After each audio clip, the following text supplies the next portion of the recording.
Well, we got a long walk ahead of us, guys. And I hope you guys are here for the journey. Welcome to Horror Research 30. How's it going, gentlemen? Good. How's it going, man? How you doing? Doing pretty good. Doing pretty good. As you can see, as they said in the movie, The Four Musketeers. Before we even get started, my question to you is, how long would you have lasted in this? The time it would take me to get from here to my chair upstairs. Yep. I'm getting that out of the way right now. I'm not expecting to ever even get past like a mile. Nope. Not even a block. I think I could go top 2, top 3. Miles? Or no. I think I could figure out enough will after the first like 20 miles to get to like 50, 60, and then figure out from there how to keep going, especially the way everybody was bouncing off each other. I'll fucking combust, man. My knees will fucking be so fucking hot. Just catch my kneecaps on fire. Damn. I'm gonna be honest, I have no idea. But I'll say a few. I think I could do a few miles. I don't know how many a few miles are, but I feel like I could maybe 5, 6. I'll say 10 to 15. And then that's it. Well, actually, let me ask you this. So in your hypothetical situation, I don't know. Are we a part of this world for a while? Like we weren't there from the beginning of the long walk or anything. Is it like we're going into this and it's been years and years later? Because I feel like in a world like that, we'd always be prepped to be in good shape. True. That's very true. That is very true. But if it's like straight up just beginning, all them kids, all the dudes were all fairly fit. There wasn't really anybody overweight or anything. Yeah. That's true. And like he said, they're pretty much prepping for it for however long they're prepping for it. Prepping for it as much as they can, at least. Yeah. So I guess with that saying, I don't know how long, but the shape I'm in now, I don't know. It's because it's one of those, you know what it is? Because it's one of those things where, like, say if I'm out and about and doing shit, or like how we'd be all over the place at the track, Chris, you don't really think about how much you're walking. Yeah. But if it's like you have to walk at this pace without slowing down, without stopping, or you get the ticket after 3 warnings. And the ticket is something you don't want. Shit, man. because you can't say See, they knew about this. But they knew about this the game, and they sign up anyways. Well, fucking crazy. yes, but not so much. You have to remember this is set down the line. This long walk, it's been a dystopian sort of dictatorship in America for a long time. So you got to figure these kids probably grew up with it, and this is treated like a source of entertainment. That's why they're in the end of it, everybody's cheering and like people are watching, is because like, what out in the world is it like that you're cool with watching this for entertainment? So you have to kind of remember that. So like they were nervous, but you have to remember they were also very excited to do it. So their heads have to be implanted, like like almost brainwashed to what the society is. Yeah. And I want to say this before we go any further. It is in the description twice. This is a spoiler show, so if you have not watched the movie and you want to step out now watching the live or after, once it's, out there on the YouTube and all that other stuff, watch the movie and then come back, because it is worth the watch. It is well worth the watch. And it's to me, I mean, I don't like spoilers in general when I'm watching. Like, I'd rather see the movie, but this is one of those things where if you don't mind spoilers, this is one of those movies just to get the feels of everything. I feel you should definitely watch it before you read about it or hear about it. I'm not talking about reading the book. I'm just saying, like, reading comments and stuff about it or spoilers and all that. You should definitely watch this movie. Another thing I would say is, I know there's a lot of crazy shit going on in the world, but try to watch this movie with a clear head. Try to watch this movie when you're like not upset, not stressed, and all that other stuff, because this is it's the future. No, let's say it's not. Nobody wants that. No, not at all. Not at all. But with that said, though, before we get into this, before we to really start discussing it, let's dive into early ratings. And James, what do you got for me, sir? Really good movie. I'm going to give this a 9. Okay. Mick? I'm gonna say a 9 as well. Gamer? Yup. 9? Yup. I gave this movie a 10. Like, I knew I you were going. really, really, really like this movie. And we are going to be doing it again down the road on Popcorn and Pints with our Stephen King extravaganza we're doing. I forgot what Mick called it. I feel like we call it something different. King-tastic Voyage. King-tastic Voyage. It's like, yeah, like the song. Fantastic Voyage. Yeah, Fantastic Voyage. Yeah, That was a movie first. I've never seen the movie, but no, and I had it on like as a rewatch / listen today. I wasn't really watching it, but kind of listening to it. And there were certain parts in this movie to where when I heard it again, I'm like, oh shit. This is why this happened, or this is why, which we'll get into when we discuss it. For example, when Ray touched the gun, and then he explains why later on, like certain things like that were really, really stood out. Or I'm gonna bring this up at the end. Remember when Ray stopped, like the last time he stops, the first time I seen this, I didn't realize they said that was warning 3. Or this is your 3rd. Yeah.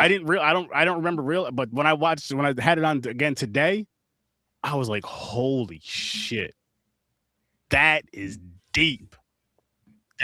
They're slowing down. They're I think the other one was in warning too, wasn't he? I think he was on his second though. I think he was on his second. Could have been. But that would have been his 3rd. So if he had stopped again, that would have been his 3rd. So yeah. That's why. Yeah. I keep wanting to call him Cooper because that's his real name. That's Philip Seymour Hoffman's son, Ray Garrity, or Garrity as I call him. But like all right. So if you mind me, can I just throw out the book real quick? Yeah, go ahead. I read this book in high school and it fucked me up. And a big deal because, it was just that time where people were going into join the military and stuff. And then after 9/11, it got really scary to know that book. And this movie haunted me too. But they're both brilliantly done. This was fantastic. But my point with like the ending and kind of how it plays out with in terms of, I'm trying to like not give everything away. So like it kind of jumbles me up a little bit because I know it's a spoiler show, but there's so much in this movie that happens that's like really nuanced that I think people need to like kind of feel when they watch it. So I'm trying to avoid those. So please, I know I'm jumbled, but like I think I'm going to try and get there slowly. I want to think about what I say. And I almost just gave something away I don't want to. So, to kind of help everybody out, we've been kind of vague the whole time. So let's start off with the premise at the beginning. Like Mick said, it's a dystopian America or whatnot. There's a piece of entertainment you can kind of associate to like the Hunger Games type situation where these group of young men have to go out and they have to walk. They have to maintain a certain pace. They can't touch the sidewalks or come off path, and they have to keep going. There is no end of the race. The last one standing is the last one standing. They are the winner, and they get a wish or something at the end, plus riches. Money, and they will never want for anything again, and they get one wish for sure. And that's similar to the book. The reason I got kind of caught up is because the ending of the book and the movie are different, still poignant. I think they both still are really work, especially for the time the book was written and versus the time the movie came out. Mm-hmm. And the additions to the movie, I think, really enhanced it too. But the ending of the movie, it's a different person. So for anybody who didn't read the book, I didn't want to give that away in the book. That's fair. You know what I'm saying? So like because like I know we could talk spoiler about the movie, but some people are really fickle about books. No, I get that. That's fair. But this just, I don't understand how they don't collapse with all that running. I mean, all that walking. There's sleeping walking. Some of them did. Some of them you gotta remember, quite a few did. Oh my God. Can we? All right. I think we should just take this step by step. Let's take it each step at a time. How's it good? Literally step by step. Yeah, just so much. All right. So this kicks off. We see, if you don't mind me taking a go ahead. This kicks off, and you guys add whatever you want. the group is meeting at the starting point. Garrity is driving up with his mom, who wasn't in the book, which makes the scene later when you see her all that much more fucking hard. Yeah. Like it just kills you. But they line up. You can tell he's sort of like apprehensive, but the other kids are trying to keep in good spirits and stuff. They're really into it. This is the source of entertainment for this this country that we're in, this dystopian alternate future, or dictatorship, I should say. They kick off. They start walking. Chris explained the rules. I don't have to go over those, but like Sturdy and I were talking about this earlier when he watched the movie, and I want to see what you guys think as well. As they start walking, it's so optimistic. But when that kid, the youngest kid who was 15, when he's the first one to die. And I was explaining to Sturdy, like that's the allegory for, kids tend to go optimistically into the military. And then they see something like that and it sticks with you forever. And that's why those endings, both endings, very similar, have sort of the same message being pushed in a way. That war sticks with you forever. The horrors will always stick with you, what you saw, especially losing brothers like that. So I thought they did that really well by picking the youngest in the group who lied to get there. Because in the movie, it's I think 13 to 16. And that's it. In the book. In the movie, it's 18. Yeah. And they have a cutoff, but I don't remember the cutoff that they said. But it's supposed to be kids younger as much as they can get. And he lies, and he's actually 15 instead of 18. And when his legs stop working and he falls to the ground, and they're all looking because they realize he's the first one, and it's like, oh, come on, get up. And they just, without remorse, fire one into his skull. And this kid is played by Jojo Rabbit, like this cute little kid from that movie. And like now it sets in. And I'd love to know what you guys think in that moment, because that first kill I think was so hard to watch. It was, because I didn't expect him to die first. I thought he was going to be like one of those innocent, like they're going to try to help him out, build him up, like carrying him. Because knowing that he's 15, they're going to try to protect him. Set the tone for that, didn't it? Yeah, it did. So, but when he got the first one to go, as soon as that trigger blew, I didn't expect them showing his fucking face getting blown off. I was like, God, that was a prerequisite for this movie to get made. Stephen King said you cannot go easy on the death scenes. You this is important. You need to show it. And he was absolutely right. Yeah, it was crazy. Yeah, that at that point I was hooked. Yeah, I also think it's a good sort of like callback to the book for the first victim. And they're victims, they're children. Yes, I don't care if they call them contestants or whatever, but the first victim to have been 15 and within that age range, I can't even imagine what like you said, like you would think they would protect them. Not that they weren't trying to get them to go, but they didn't know. I don't think they fully comprehended what was going to happen. What the ticket was. Yeah, until that happened. Same. Everyone changes afterwards, though, don't they go back home. Tell me all of them didn't change afterwards, and then it was about that walk. Oh, yeah. That's why shit got serious. They're like, oh my fucking God. That was like, we're in real shit right now. This ain't no game. Right. Because I remember not too long after that, when what's his name? The asshole kid, Gary?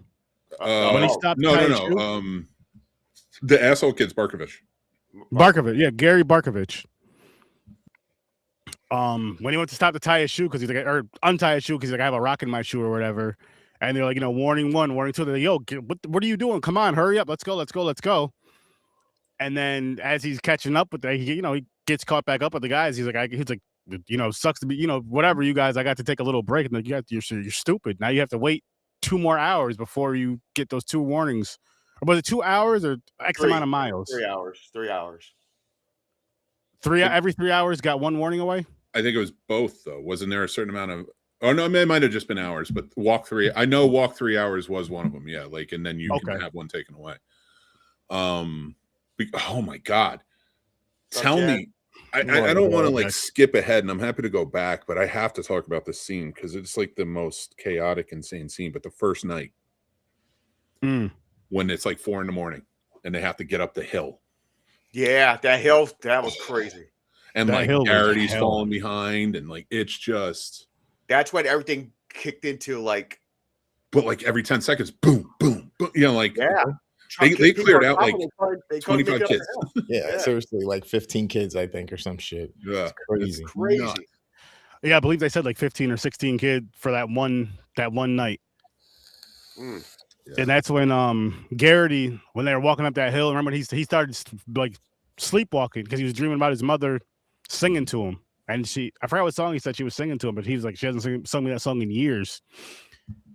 And I'm just like, this movie here, man, it's different. It's different because again, it really hits you. And for me, it's like I just took it as like, you think of it as like a brotherhood, like especially with the Four Musketeers, what they call themselves, the ones that the main four they showed a lot. Which I know they had like more than those four, and it's just like once you start seeing certain ones go down, like some of the main ones go down that they showed on screen a lot, you're just like, wow, like I wasn't expecting this now. And then it just hits you different because again, it feels like a brotherhood type of thing. And not that you feel a part of it, but you understand it in the sense of like that brotherhood or that close friendship to where, yeah, yes, you could say close friendship because this is like they made friends. They made some pretty good friends on this fucking journey. And then to see your close friends or your brothers go out like that, like right in front of your fucking face, and there's nothing you could do about it but keep walking. Mm-hmm. That's a lot. Like that's a lot to fucking deal with. I'm like, holy shit. And you're just sitting here like watching, like just sitting here watching it. This is my last part of it. Just like sitting here watching. That's what I was telling James earlier. I was like, yo, this isn't the type of movie where you can watch like where you're in the lab or like on your phone or like you don't want to miss anything because you want to feel everything. Like this is the type of movie I like. And I gave it a 10. I like these type of movies because they give you the feels of sadness, anger, some happy moments, like when they're having fun and they're kind of building their friendship stuff. Yeah, boom, that's it right there. That's exactly what this is, with a great story. Mm-hmm. Appreciate it. Okay. Speaking of that marathon will be back up. YouTube took it down for whatever reason, but I remember Toolkit. What's up? Welcome back. I'll be doing some chopping up to like put it out episode for one movie at a time type of deal. So that'll be back, and we're in discussions for another franchise. That's all I'm saying, and I can't wait for it. Much shorter one. No, actually there's one. No. There's 13 movies in that franchise, so it's one more movie. It's Halloween. I know. It's Halloween. I'm telling. No. Crazy. I'm too old. I can't do it, man. Listen. You could do parts of it. This isn't an I can't group. This is an I can group. Like Thomas the Tank Engine. We all go. Not anymore. You want to do this shit year after year. I'm getting older and older. I can't do this no more. I don't want to hear any of that. Fucking. Well, we've learned from that, but let's get back to the long walk. And I know you had to say something, Mick. I just wanted to say that before I forgot. No. I'm sorry to interrupt you. I just wanted to add again, and I know I'm kind of pushing it so much, but I do think it's important, especially with as many veterans as we see who have so much to deal with. Like this, I feel like this gives you a good insight into that. And like, I feel like when we talk to veterans and such more, a movie like this is poignant to remember because for people who didn't serve, this is going to be something to kind of at least have an understanding of like these men and women are going through some shit. Yeah. Like this is dark and anybody who has to deal with that, like it's hard, especially in a far off place where you can only trust the people who are near you. Mm-hmm. And then just like, it's one thing if you don't survive this, but imagine being the one survivor after everything you've seen. And not only that, but 18 years old. In the book, you said they're between 13 and 60, but let's go by the movie. 18 years old. You see all of that. You make these friendships, you make these brotherhoods, and then it's like, it's all gone. Mm-hmm. It's all gone. That is wow. Yeah. But such a great movie. Like they did a really good job. I can't wait to I'm going to do the audiobook version, but I can't wait to listen to the book. But they did an excellent job with the movie. And I do have a question for you, Mick, because you did read the book. Mm-hmm. Which one did you like better? I like them both. I read the book in high school. My son just read it too because he wants to watch this movie, and because we're going to be redoing it on Popcorn and Pints again. But it's. I want to say I think the book is not. I know the book is a little more descriptive than the movie, but the movie really captures every feeling that you get in the book. Mm-hmm. There's a lot more characters. King can go on tangents at times, and he was young, so like you're gonna enjoy it, but at the same time, it's like I think the movie reformed it in such a wonderful way where it still drives home all the same points, and you get to visualize the horrors that you're actually reading, and it works. It's a working thing. So I don't know that I have a favorite, honestly. I'm right now. I'm leaning towards the movie. Okay. I mean, because I'm a movie guy. I love books, don't get me wrong, but I'm a movie guy. And, my version of Garrity and McVries and them is not as good of an actor as David Johansen and Cooper Hoffman. So I'll give them the credit on this one. Welcome in, Granddad. How's it Granddad. going? Hey, Granddad. Hey, speaking of the walk, so people, because we told now if you go under a certain speed of walking, you get warnings. They kill you. In the book, it's 3 miles per hour. I don't know why they changed it. It was 3 miles per hour in this too. Oh, then it's 4. It's 3 in one and 4 in the other. So it is 4 in the book because I remember thinking the book was actually a little bit harder because 4 miles per hour is a lot faster. Yeah. So they kill the people, but that's not all in it. They see these kids suffering. One was walking with a twisted ankle. Oh my God. That was crazy. That kid. Well, you got to remember some of the characters in this were combined. So, because there's 100 kids in the book, it's 2 from every state. So they combine personalities on some, and he's a combination of a few different personalities. But for the most part, that. But it's the most heartbreaking because, like, when he's walking and it's nighttime and his leg is broken and infected. God, like it gut wrenching.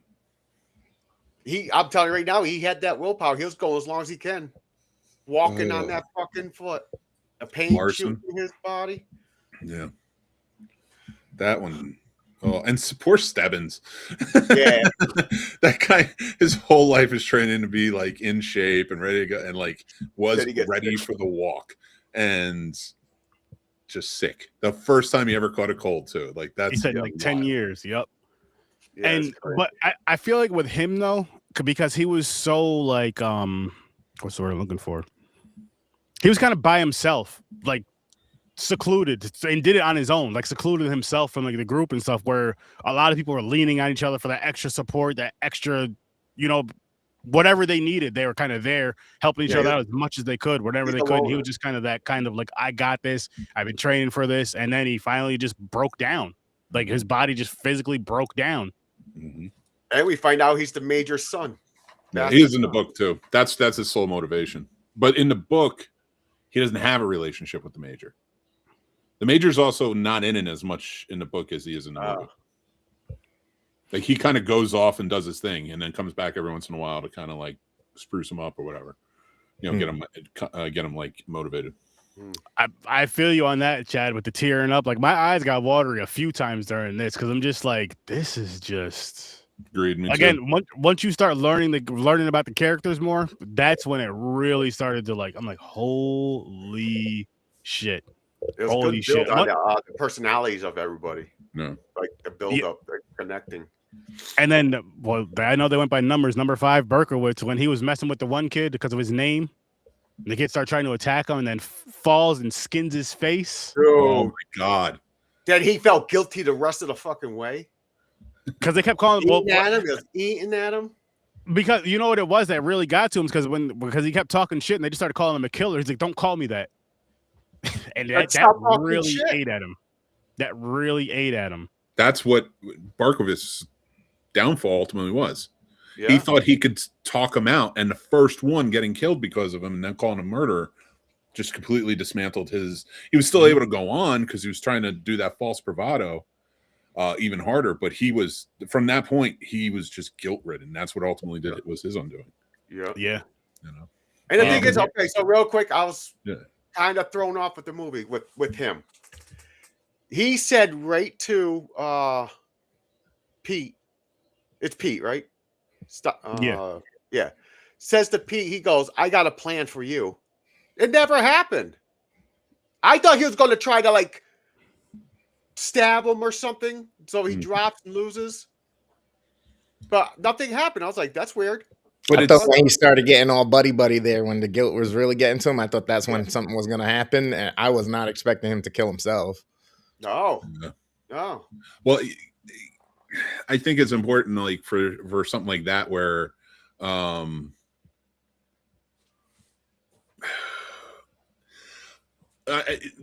when it comes down to like that type of drama, like, yeah, we have people picking on each other, but this was not a movie based in that guy's a killer, we got to watch out for him. This is this really feels like different walks of life all over the country coming into the military together, and it's just butting heads in a lot of times. And when accidents like that happen, you're not only seeing the idea that, okay, this guy's method was cruel, got somebody killed, but when you oust him because of it, and you're all still in this thing and he has to be there, you have to watch that man die. He commits suicide because you guys were pissed off and going after him. And I think that's a good sort of like connection to the two deaths, is like, if they hadn't goaded him, you know, maybe like, all right, calm down, you know, or like been that mad at him, he probably could have kept going. And why not do that for somebody when you're all on a death march? You know, it's weird. It was good weird, but it's just one of those things that really played out well. I feel like though a part of it, which T just to answer your question, no, we didn't do this one tonight. That's more for like marathon type of things. But still join the Discord because we still have some fun in there with movies and stuff, and I'm gonna start using it a little bit more. Yeah, Hard Sturdy Discord. Join down below. Yeah, I think he's asking so he can join up. Oh yeah, Hopper. Yeah, it's in there. It's in the description. And with Berkowitz though, before he took himself out, remember how they were talking about doing something for, what was his name? Oh, Olsen's wife. Oh, doing something that's for right. Olsen's wife. Like if you win, well, you do is like you don't, even if you just give her some money or whatever. And he was the only one that wasn't asked by Pete, and he got upset about that. He felt hurt. Yeah. So then Garrity started talking to him. And it was like, yeah, you know, I'll talk to Pete, blah, blah, blah. And then he went and talked to him. Pete, you know, they pretty much included him then.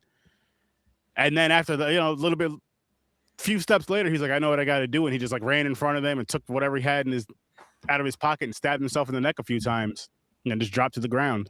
I think it was the back of a spoon, the handle of a spoon. Crazy. And they were trying to tell, they didn't run up and stop him. They're like, yo, what are you doing? Don't do it. But it's just, he broke. Yeah. He broke. I feel one. Yeah, that was crazy. The shits. Yeah. When he was shitting himself while walking. With the diarrhea. And then he ended up getting taken out because he had the shit. And so with the Berkowitz thing though, I feel like it was the guilt, and then I feel like it was like not being included, and then maybe finally being included and accepted. And he was like, I'm not going to make it anyway, and I don't want them to take me out. So that's what I got from it. I could be wrong, but that's kind of what I got from that whole kind of situation there.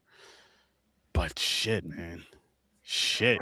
How wild is it how broke is this country in terms of like the impoverished, which seems like it's pretty much everybody but the elites. How broke do you have to be to say, yeah, I'll go on a death walk? No problem. I'll make it. Yeah. It's like, what? You're 150. I know.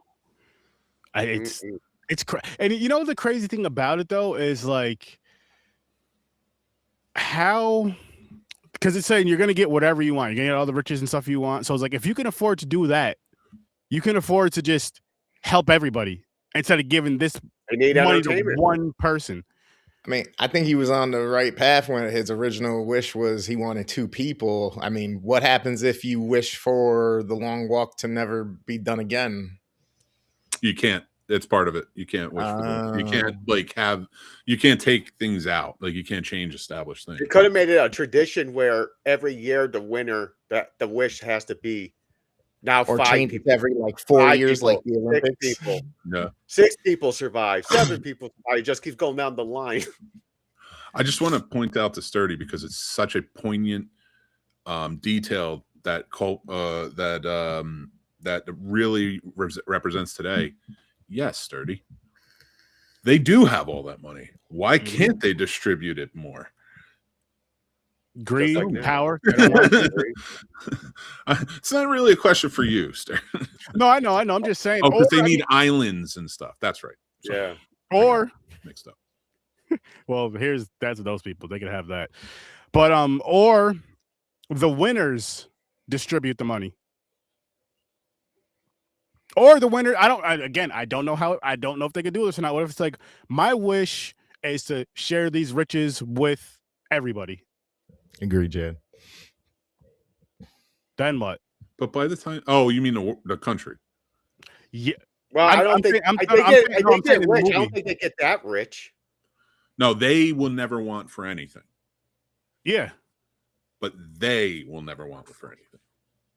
You That's get what you get one wish, and you can ask. But like that's another thing we have to talk about with this movie. What does it look like? What happens to McVries after shooting the colonel? Just because he won, That's doesn't what I mean said. he I said, wait, they survived. just let him walk away? You know, like what is like if it's just wish, because he didn't wish to kill the colonel. Yeah, his wish was for the gun. Yeah. So like, are they going to hold that against? Like, because this is an authoritarian system. I like to think it's like Vegas. What happens there stays there. I didn't get that because everything just disappeared and he was just walking to nothingness. I think they killed him already, and that's just his like the Field of Dreams type situation.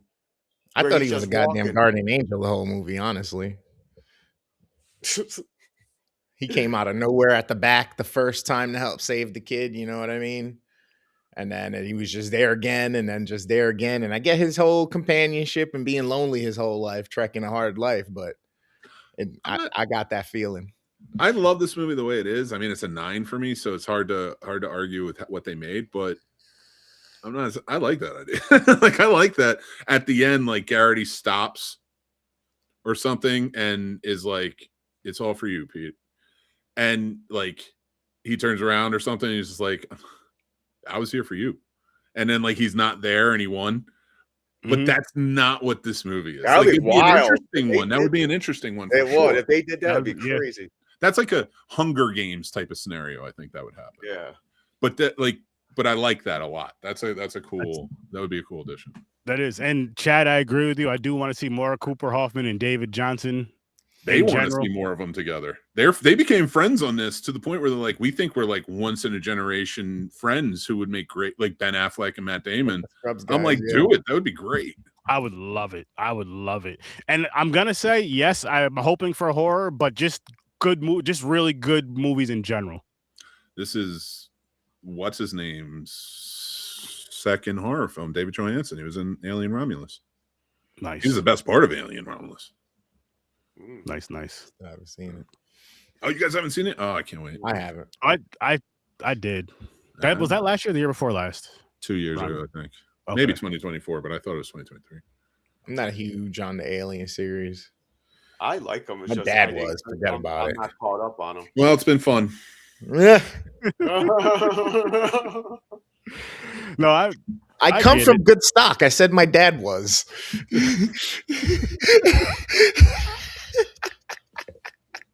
he did say that. He did. Are you Puerto Rican? Oh shit! How's he an alien? He loves sci-fi. Oh, I went the wrong way with that one. Yeah, you did. Wrong type of alien, Mick. Well, I mean, at least I know Puerto Ricans are actually American, unlike some people. Yeah. Oh shit. Shout out to Bad Bunny. That is good stuff. I love the alien movies. And we're covering them on the Scene Snobs for the next 3 months. What's fucked up about this too? Because let's talk about the promises. They made that deal about the family. Oh, I think. And the one that's like the religious one, where he said, "Can you give this to my grandmother?" And he puts it on him. I was like, "Oh shit! Someone's gonna win. They're actually gonna do that. It's gonna be like a Forrest Gump thing, taking care of Bubba's family and all that, right?" But nah, they didn't even think about that. The dude was wearing the necklace. He didn't like take it off and go, "No, you take it and give it to his grandmother. You win," or something like that. But they just had it where he was like, "I'm done."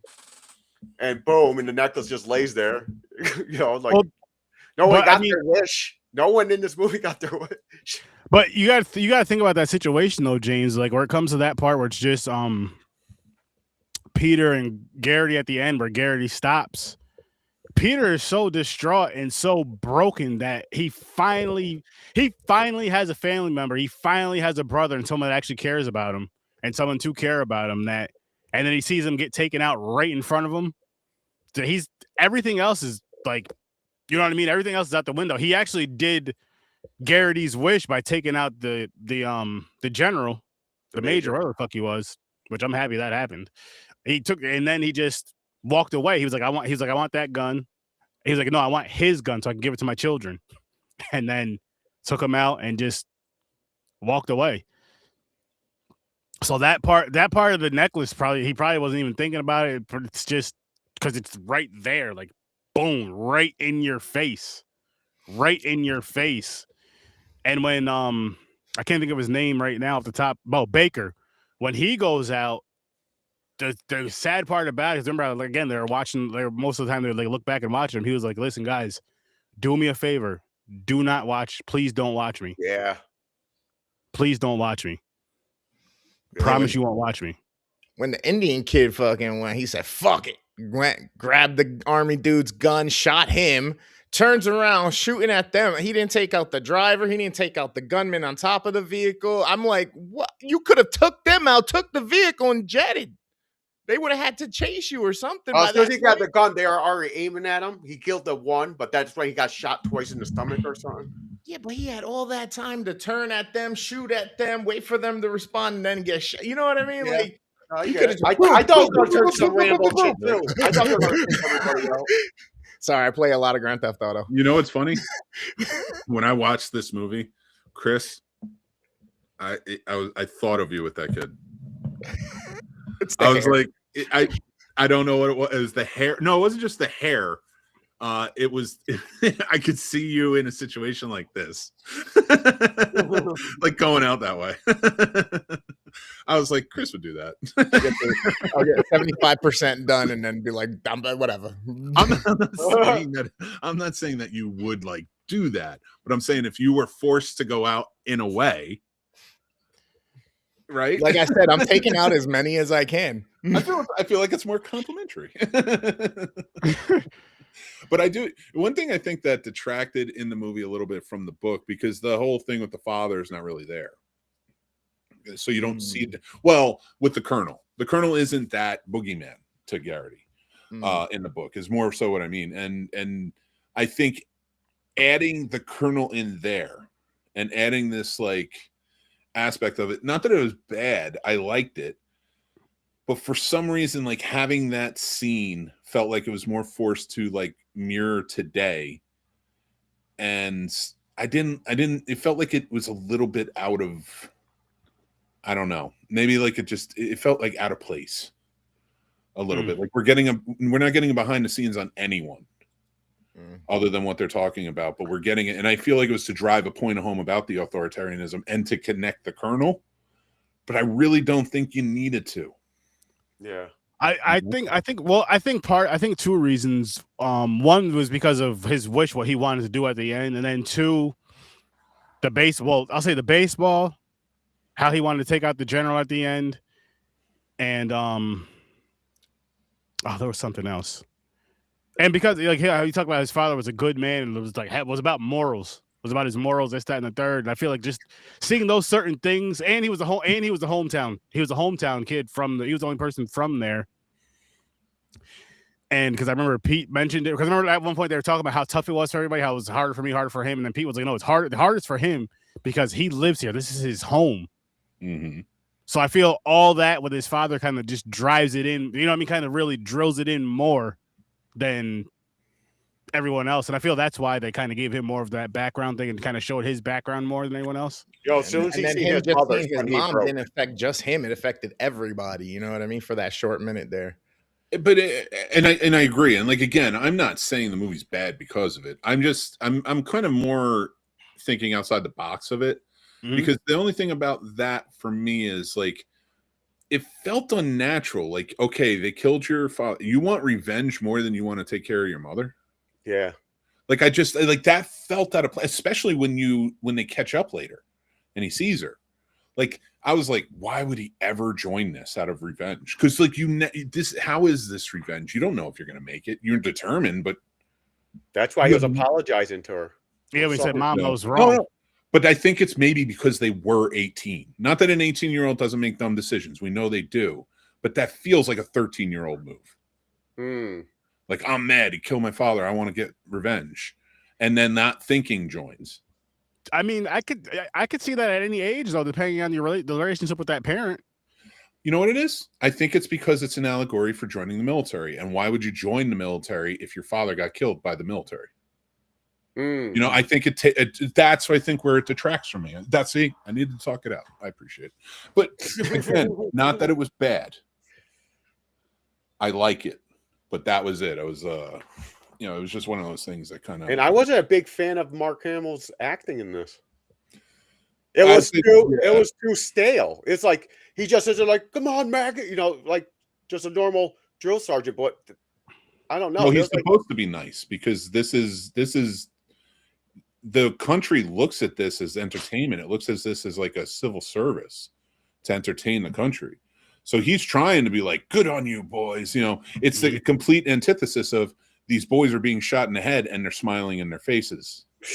Because you're not getting screamed at by a drill sergeant when you're out and your platoon leaders there, your sergeants, your lieutenants. And I'm only speaking from, things I've heard, read, and seen.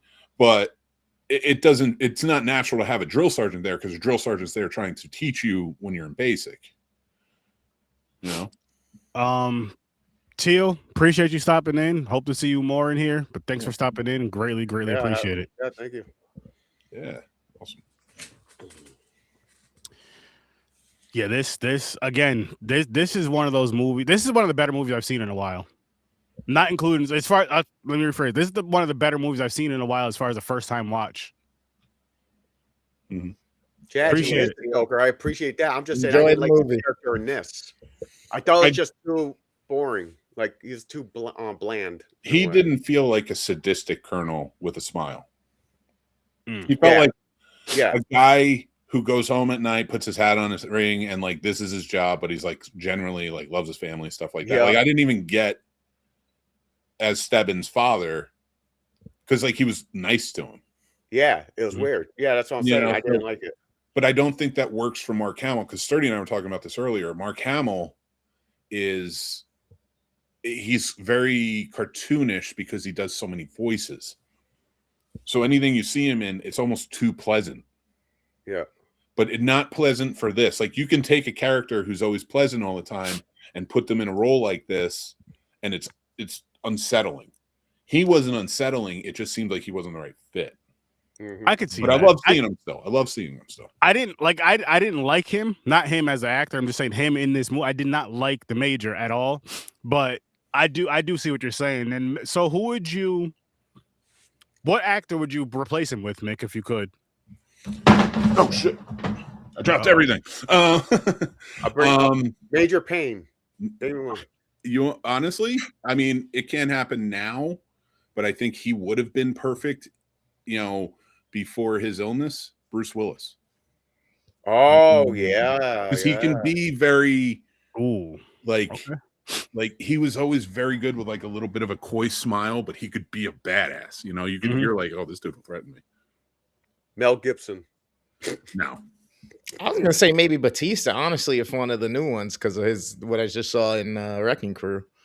He'd be very scary, but yeah, You know, but if you like think you of him could in crack Wrecking a Crew smile. and in that movie he did where he goes up in the house and he's trying, like, he's got to kill the family or whatever. He's got to give the curse over or whatever. Was it like knock knock? Right. You guys are gonna hate this one, but I think it would be because I think he could be very jovial while being stoically standing there and You almost. better not say Nicolas Cage. No. Oh, thank God. Oh, well, no. John Cena. Mm. Oh, he's Mr. Army in a Michael way. Keaton. Oh, Keaton would just be great and everything. Yeah, you want to put Keaton in there? I'm James good. McAvoy. I think he's too young. Like he's I was older gonna say now. he's too And, baby face, right? Phil McAvoy? no, Yeah, McAvoy he doesn't was- seem as like. yeah. I don't know that I could see him in that. Plus, he's too English. Morgan Freeman. Jack Lemmon. Morgan Freeman's gonna make you feel too damn comfortable. Why don't He's you? older. Yeah, he'd make him fall asleep. Talking to him like, They all be done by mile 1. "Isn't it a nice walk we're on, boys?" The one to tap out, they told him to tap out. No, but as an actor, I don't mind him. Yeah, I know that was just an idea, but it doesn't have to be. Again, I'm not taking away from Mark Hamill. And if Mark Hamill's in it, I love it. Like he's great, and I didn't dislike him in this, but like so many Stephen King adaptations came out last year, and he was in another one called The Life of Chuck, and I'm like, that's a Mark Hamill. Like this fits Mark Hamill. He can kind of be a grumpy grandfather, but he's also like a really loving grandfather. I don't know. That's how that's my Luke Skywalker at old age. What am I? Leave me alone. Grandizer got it. Oh man. That's true. Oh man. Okay. Okay, so where are we at now with this? Well, what are some scenes that like I'm trying to think back on? Well, first off, we got to talk about the mom scene. Yeah. Like we kind of glossed over it. Like that was gut wrenching. Gut wrenching is an understatement to where he sees her, he kind of waves and then he runs back to her and is like, "Mom, I'm sorry." And she was like, no. She was telling him, do not step off the pavement because you step off the pavement. That's it. There's no warnings. That's it. And I love how Pete went over there and just pulled up. He's like, not here. At the very, like, pretty much if you're going to die, not here in front of your mother because that will destroy her. Yep. Like she already seen her husband murdered in front of her. Yep. Now her child, she would probably take herself out. Honestly, that would destroy her. But to see like how he ran back there, he broke down. I believe that was after he kicked his boots off too, because the bottom of his one boot was burned out.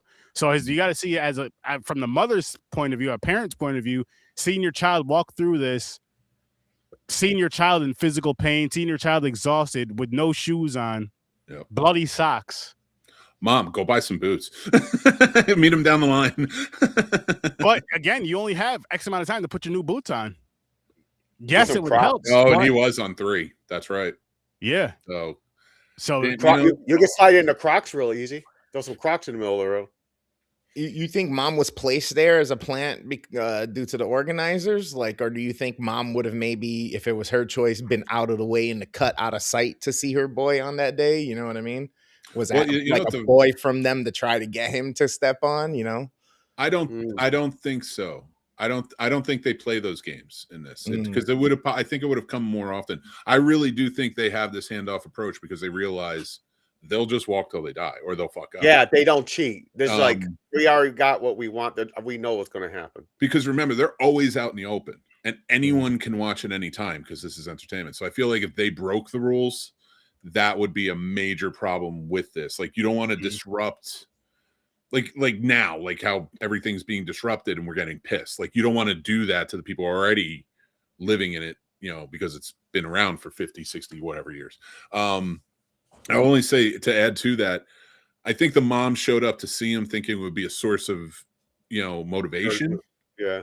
Not realizing, like Sturdy said, with everything he's been through and where he's been, like, I think they're both coming from a place where like his was real after the first shot. Hers was real when they were about to shoot him. Right. She knew that because she's an adult and she can discern it better. But I think it was like more or less like it was real. It's her son. Like I saw my husband, now it's my son. There's a difference there, of course. So I think we can all agree. Oh, and fuck yeah. And yeah, I think that's and McVee's grabbing him was just like, it was a beautiful poetic moment that would just like really touches you, and like that friendship to be able to be like, not here, like that really control the situation. We got to go. And just how far they come, because in the book, Garrity's got a girlfriend or something. It's either McVee's or Garrity, I can't remember. And like they're going to meet their girlfriend, and when he sees her, is like it shocks. So I think that this was supposed to be that add-on to it. Okay. You know, like this is what happened here. You know what scene I want to talk about really quick is when the kid got ran over by the tank. Yo.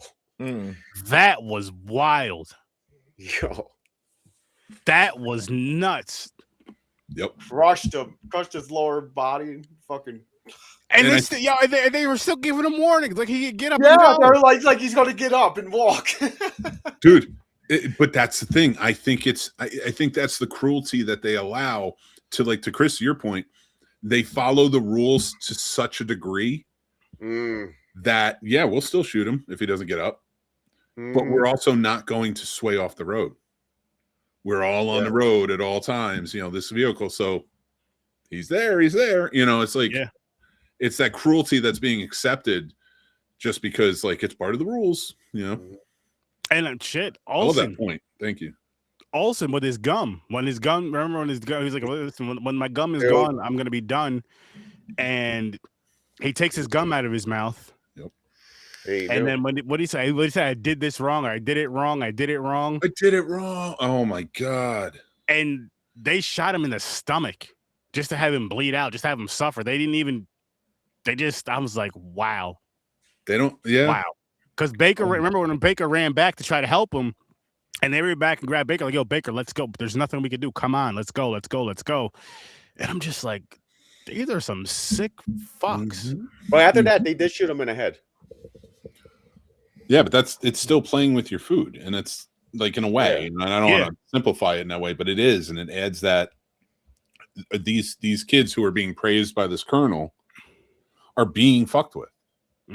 You know, they don't care. Like, they do not care about them, but they're going to motivate them because the walk is what matters. This is what keeps people entertained and stop asking questions.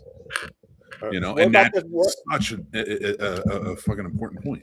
What about the scene where the dude ran out of the water and he tells the military guy, number 47 or whatever, I forgot his number, to give him the thing, and he look at him, he's like, no, look at me. Because you're like, look at who you're killing.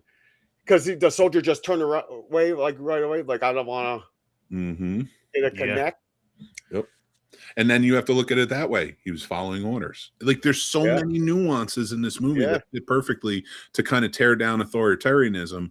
And I think that's why it was so stamped out last year. Like, fans like us want to see horror, so we're automatically attracted to anything horror. Me, I was also a fan of the books, and I'm sure there's millions of fans of the book who probably didn't hear enough that this was coming out. It was an indie film. It really didn't have any major stars at the time, more up and coming stars. And it came out in September, you know, which is getting out of the summer movie months and stuff.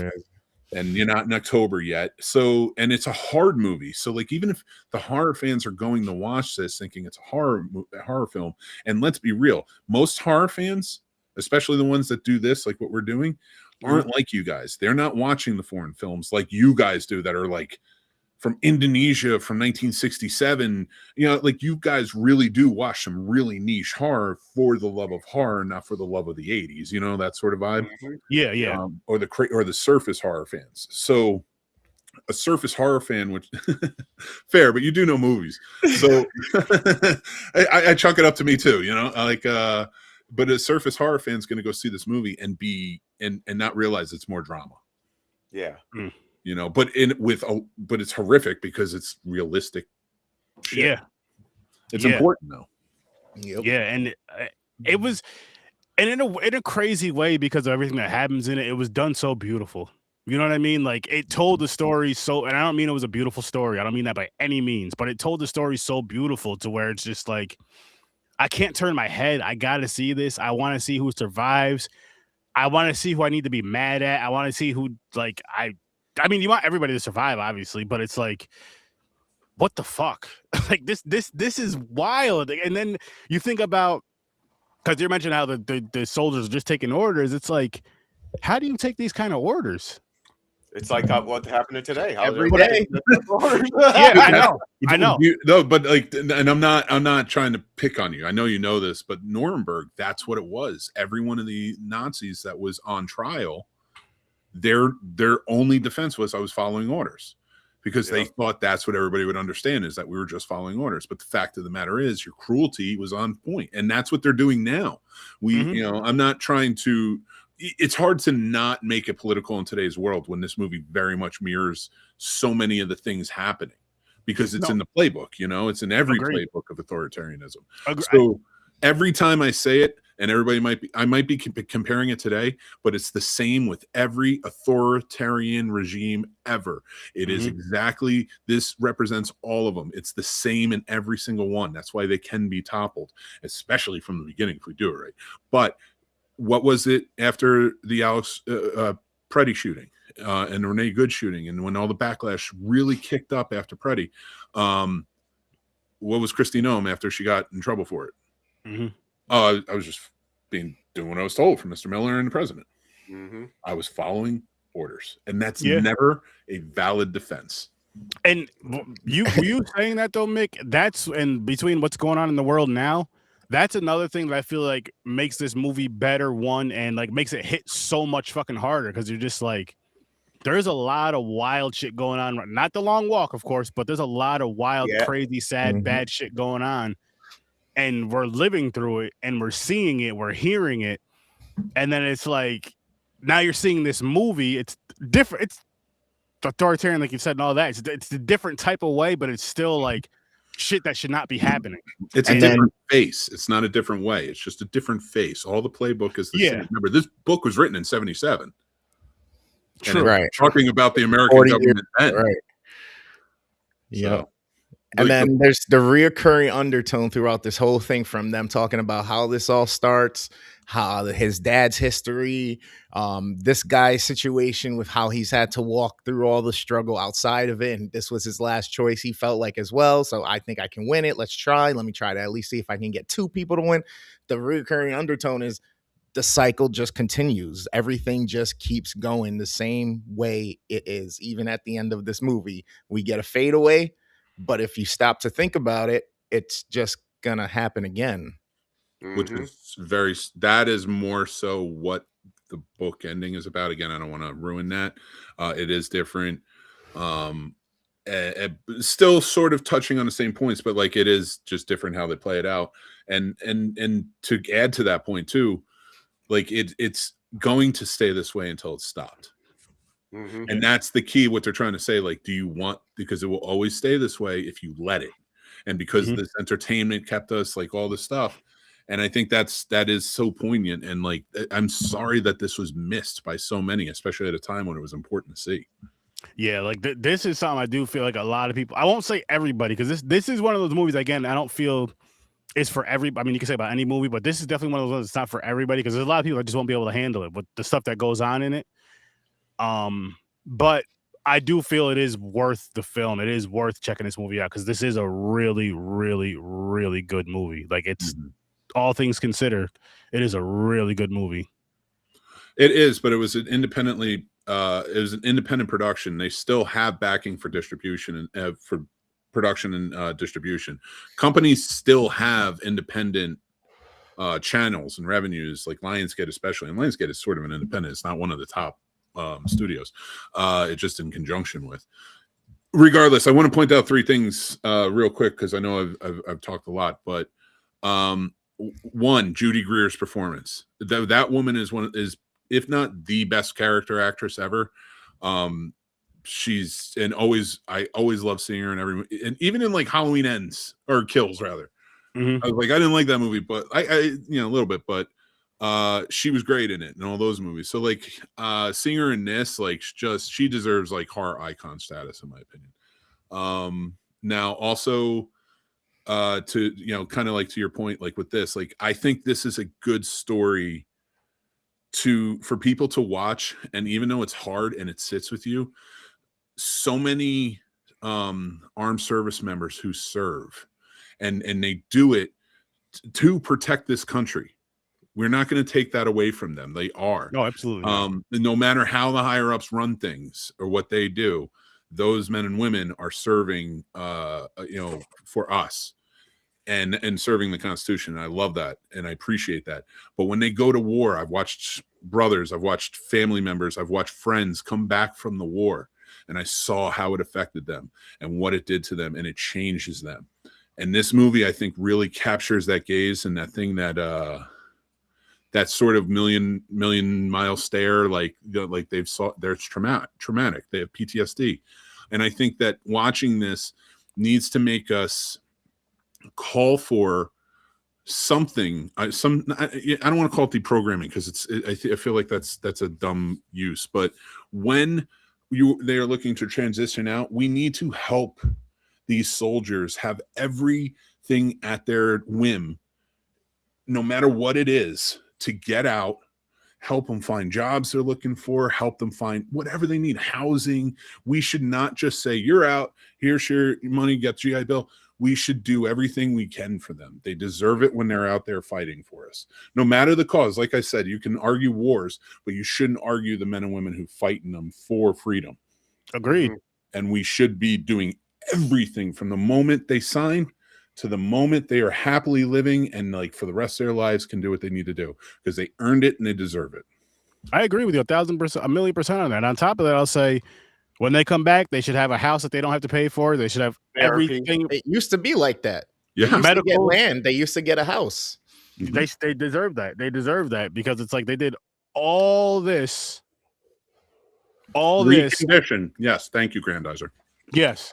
There you go. Which mental health or therapy, all that stuff, because I can only imagine. I can't imagine, but you know what I mean? I mean, like if you use this movie as an these example, people going through shit. The processes with the VA is fucking ridiculous. No matter what step you're going through, like you're making people who are dizzy already more dizzy. Like it's stupid just because you want to wait it out, and man, come on. Well, I think it's important to point out too, Chris, that for all the faults or however you feel about Joe Biden, the work he did to build the VA out, and especially my wife being a veteran, she goes to the VA for a lot of things when she needs them.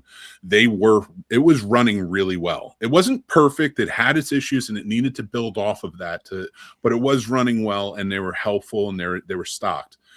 This regime, as I'll call it, has dismantled VA in a hard way, firing doctors, nurses, everybody who's trying to help. And one of the first things I hope that's built back up, because they need it, is the VA, because this is just disgusting. And hire more people who understand the military lifestyle, or actually have the skills needed, who have gone through it, because they understand, hey, let's help these people. Not, they're a number and a paycheck.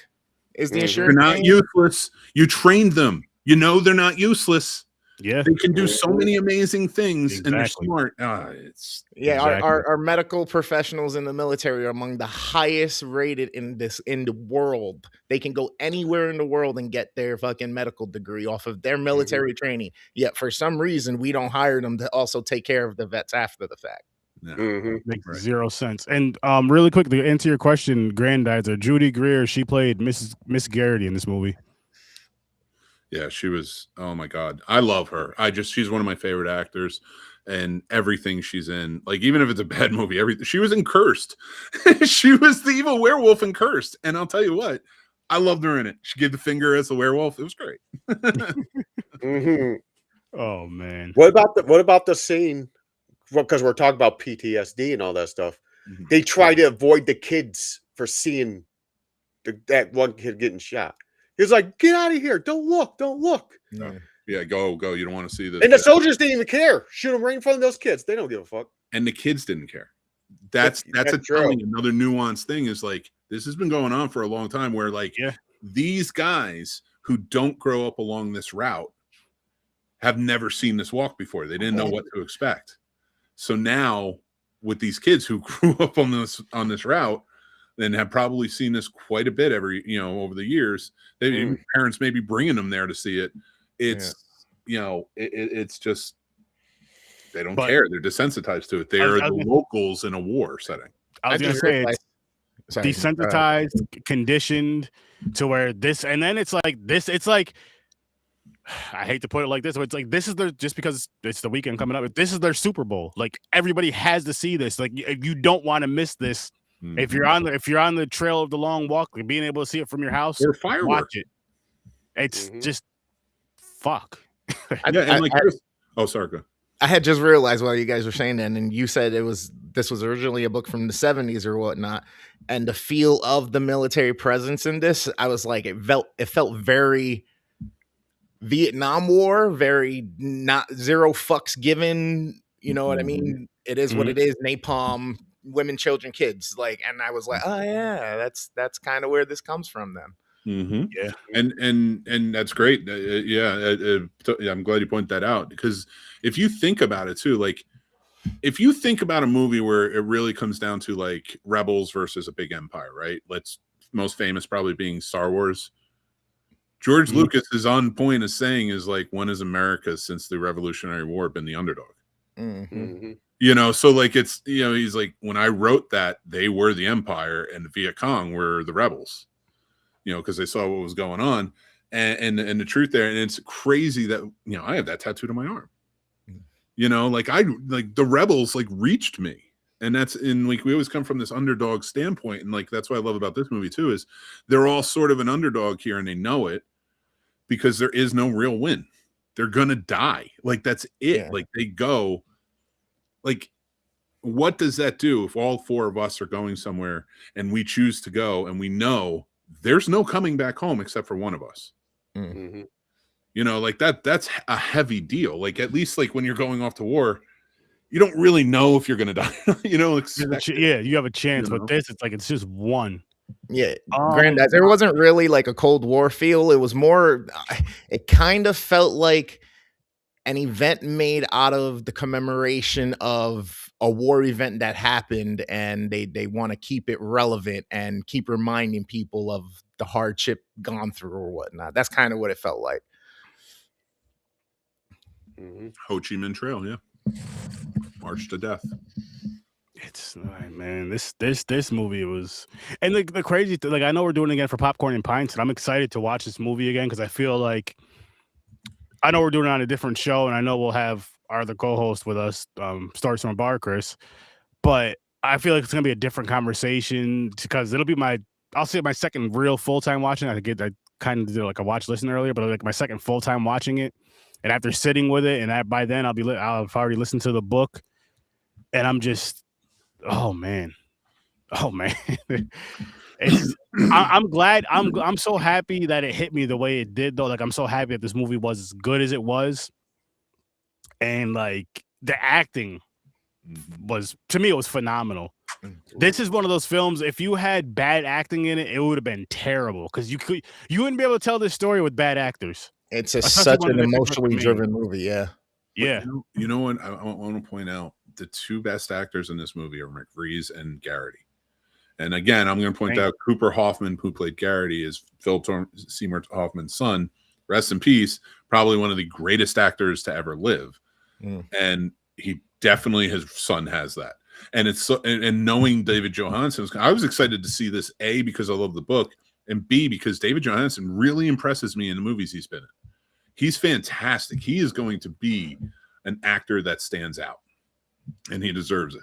And in this movie, I think that proves that. But the two of them together really brought the performances out in everyone. Yeah, you could tell. Like, it was really well done. I definitely want to see more of their work. Grandize, I know Mick said the ending was different, so he didn't want to spoil that. The age of the kids were different. I can tell you sort of things, like it's a different person who wins. The colonel stuff with the major or colonel, I can't remember. Major. I kept calling him colonel all the time. The major stuff, you know, like with the gun and everything, it's not there. And a few other, and like they combine some characters in this because there's 100 kids in the book, and a little deviations here and there, but for the most part, it's pretty spot on. Yeah. You will still feel it if you read the book. highly, highly recommend this movie though. Grandize. I know you said you wanted to check it out. I know it's on Stars. If you have that, it may be on Prime and stuff to rent, but it is on the Stars app. And again, yes, this is one of those movies to where I don't know anything about the Grammys and all that, so I don't know if this has a chance to win. I don't know when, or they have to go with the ones that just not the Grammys, the Oscars. Sorry, the Grammys just passed. That's why I said that. I don't watch any of the award shit, but I don't know. But this movie should win some awards. If it's possible for this movie to win awards, this movie should win some awards. It's not nominated for anything. That's how? How? Who the? All right. Who's on that in fucking charge? committee? Who's in charge? All right, I'm not trying to be a dick, and it's definitely not conspiracy theories because they're there. The theories are facts now. And yeah. Also, I know, you know, this is a Hollywood conspiracy theory. It's true. No, who runs Hollywood? Who are they friends with? That's true. They don't want an authoritarian movie on there, just the same as they don't want black films in there, just the same as they don't want horror films in there, just the same as they don't. And I'm not trying to be racist or a dick or anything, and I'm not making light of it. No. That's what they do. I was like, and this one's got a lead. Half the lead is also. It's why 16 of those. It's why 16 nominations went to Sinners. And if they don't give it to it, it's just going to be the same as they do all the time. We're going to give it a lot of nominations, going to win one or two. Mm-hmm. You know, like, because that's what they do, because it's the elite. Celebrities need to be shut down. All this shit is just ridiculous. Like, whatever happened to actors? You know, in this movie they exist, but they're not getting recognized. But then I can go to the fucking movie theater, and what did I just watch? Exactly. You know what I mean? Like, what was? Oh, well, Send Help was actually pretty good. Independent film as well. I love Sam Raimi, so it's hard to argue. But that's not my point. My point is, I'm tired of the celebrity culture, and it's the executive culture, and it's all of that that's tied in all this other bullshit. That we got this influencers, and we don't have real actors, and that's what. And even when we do have a movie like this, and it's beautiful. And his performances are amazing.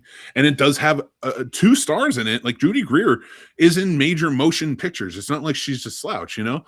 And Mark Hamill, not to mention David Johansen coming off a win. You know, like, what are you doing? Like, this should have been marketed like crazy. Yes. And they spent nothing on it. But The Running Man? Yeah. Speaking of fun, it was like Wrecking Crew fun, but it wasn't like but I like Edgar Wright, and it was probably his weakest. Did you see that there's this he's another content creator. I forgot what type of videos and stuff, video gaming and stuff like that he was doing initially. Now he went and did a movie. It's called Iron Lung. It's out. Yeah. And it's been doing really well. And he no notoriety or nothing yet. How is he in the top? You know what I mean? Of the charts. It's like, holy shit. Here's why. And he's proving. Of course, it proves it. Well, you can get your own following. Mm-hmm. You can build your audience like we're doing, right? Mm-hmm. And then you can make your things. Like, honestly, if the Scene Snobs ever took off and I have like a following, of course I'll make movies. I'd go back to a passion like, hey guys. But what I'm saying is, even if it's good, like his is getting good praise and it's making numbers in the box office, yet they're not saying that, and they're not even putting them up in conversations or nothing. But that's the beauty of this. I'm glad you point this out, because again, support indie film. Go out to the theater and see it. I did see it. A full review is coming out, but my quick review's out. And sorry, cheap plug. But it was it's one of those things where, like, there's this guy who's never acted before. He wrote, directed, produced, and starred in this movie that only has like 3 people that you see. Only 2 of them talk, and he's one of them. And it's one set. He's in a submarine. And it's all based on a video game I've never heard of. The story just seems interesting. Mm-hmm. Although it drags at times, and I'm not trying to bring it down or anything, but like, although it drags at times because it was a 2-hour film and it's one guy, it's hard to maintain that. I never didn't want to continue. Mm. It never dragged enough for me to be like, I'm not interested, which some movies have done when they go too long. Mm-hmm. He did. It looks good. It sounds good. Some of the acting choices, because he's directing it, because he's starring it, and it's his first time ever, I can see why they're questionable. But I will tell you, the biggest compliment I can give him as a filmmaker is I want to see more movies from him. That's awesome. You know, That's he awesome. did a good job, and not an astounding. He did a good job, and I wish him all the best because I think this movie is going to grow by word of mouth and get out there because he's going to be supported by other content creators because he Damn right. he built this, and they're going to see what he's willing to That's put out. exactly why I wanted to mention it. You great. I'm so glad you did. Support indie film. Yes, yes. Hey, Definitely Grandizer, I supporting- got a website for you. Don't worry about the cheapo TV. Yeah, Grandizer, join the Discord, and James will shoot you a message with ways to Yeah. see stuff. Yep. Support indie film. Go see it. Rent this. This is an indie film. You can't rent it. I tried to find it. It won't let you rent it. Where can you rent it? I don't know. It's on the thing. I guess Stars might have. No, it's on. You can rent it everywhere. It says it. It's It rental is on everywhere. Stars, but I don't know if it's on like Prime or all that stuff. I'm not. Oh, you're talking about this one? I thought you were talking about Iron This Lung. is an indie film. I would say rent it to support. Now I know money's yeah. tight. That's why I'm saying don't go spend it on the big shit. But but like this or like that Iron Lung, like they need that, and we should support that. Yeah, this is again this is an important film. I'll say this is a very important can film. rent Sorry. Get it, check it out. I'm happy I watched this movie, and again, I can't wait to see these guys in more films. I can't wait to see these guys in more films because this was one of those. This was definitely one of those. Mm-hmm. But holy Almost shit, a perfect for me. Almost a perfect for me. yeah, this definitely got a 10. There's definitely got a 10 for me. And before I pull the wheel up, does anybody have anything else they want to say about the movie, or do you guys want to change your scores at all? I'm staying with the 9. I'll give it a 9.5. 9.5. I still think there's certain things that kind of won't make it a perfect movie for me, but I can't argue because I had 5 out of 5 films last year. That's unprecedented in the last like 26 years. Like that's insane. No, that's awesome. That's awesome. Oh, it's in theaters where you're at? Yeah, go see it. Wow, go check it out. It's going to come out in more theaters. It's getting big word of mouth. They had to put him back on the box office list. Like you can't hide it. And the fact that they're trying to hide it shows where Hollywood's at. And I love it. Embrace the content creators like us who actually know what the hell we're talking about, what we want to do, and like work with it. Instead of seeing like, I don't know, some of these grifters out there that get to go to all the premieres. I'm not even saying I want to go to a premiere. I'd rather watch it from home, but they get to go to the premieres and they don't understand what the movie is. They're just bigging it up because they're basically cheerleaders. Yeah. Be a critic. Fuck. Yeah, we'll give you the truth. And the truth is this movie's phenomenal. It's amazing. I love this movie. I can't wait to see it again. And yeah, check out Iron Lung though. Check out Iron Lung when you get a chance to. One of the top movies I've seen this year so far. Again, it went up against Send Help. I never seen that Raimi film. It just came out last week. That was really good. There's been some good movies that come out this year so far. So catch up. I forgot. Well, Send Help is a horror movie too, so it's like Raimi returning to sort of his roots. Nice. Raimi returning to his roots. Nice. Movie for next week. About to pull that up now. Pull this wheel up now, James. Yeah, Grandizer. Don't let him take the glasses off. It'll be like the CSI guy. It's going to be regular glasses. You gotta go watch it.